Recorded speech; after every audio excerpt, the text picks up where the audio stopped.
1939 sa dihang nagsugod ang World War II, giatake sa Soviet Union ang nasod nga Finland para sa kupon na nila kini. Pero sa kasundao sa Finland ang nitatak sa kasaysayan, isip ang pinakamayong sniper sa kalibutan. Napatay niya ang hapit sa 500 kasundaong Russians. Siya si Seymour Heiha nga gianggaan og White Death sa Soviet Army tungod sa kadaghan sa iyang napatay gamit ang iyang sniper rifle. Pero sa di pa ang tanan, ayaw kalimot sa pag-subscribe ug i-click ang bell icon para sa mga musunod nga istorya diri sa Abiseth TV.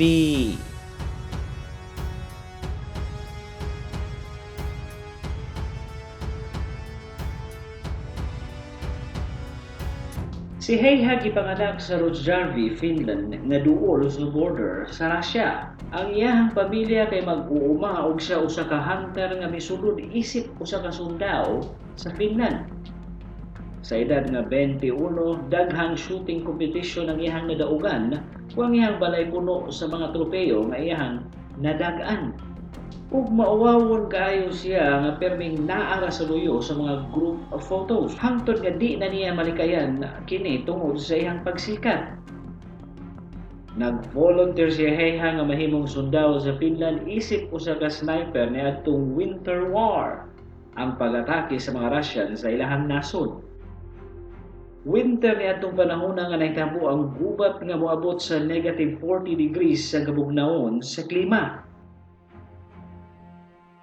Sulob niya ang iyang uniform nga white camouflage para di makit-an sa iyang kontra, pero ang Soviet Army way gisulob nga white camouflage, mao kita kaayo sila sa ingon atong klima.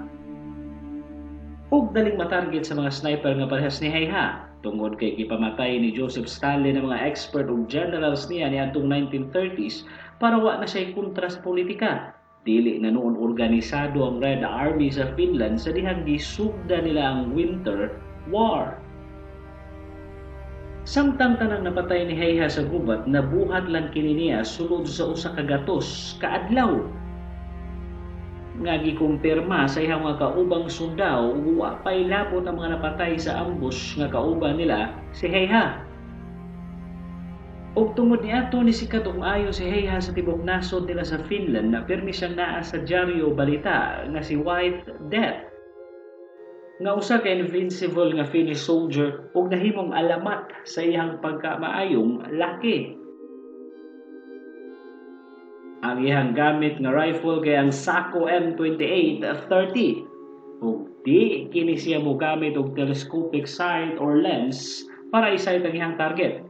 Kay di kuno siya anad niini ug usa pa ang lente mo kidlap kung maigo sa adlaw.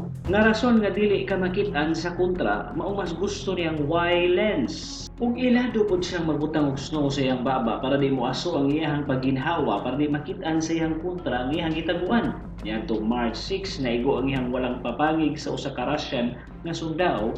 Giluwas po dayon siya sa iyang mga kauban nga nag-ingong nawala kuno ang katunga sa iyang naong. Sa dihang naigo kini sa bala, pero wa siya mamatay, kundi nawad-an lang sa panimuot.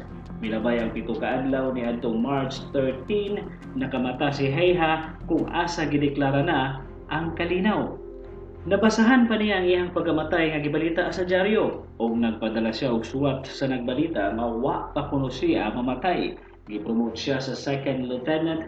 Pila ka adlaw mahuman ang gubat ang iyang igo sa bala sa naong dugay kayong naayo tungod kay nabuak ang iyang papangig ug gitangtang ang katunga sa iyang aping. Pero naka-recover gihapon si Heiha ug nibalik sa iyang pagka-hunter ug dog breeder. Taas kayo siyang kinabuhi, pila ka beses siyang gi-interview kung nagbasol ba siya sa iyang gipamuhat ug daghan kayo siyang gipatay nga tao sa panahon sa gubat.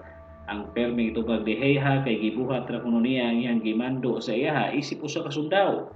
Nabatay si Heiha niadtong 2002 sa edad nga 96 anyos.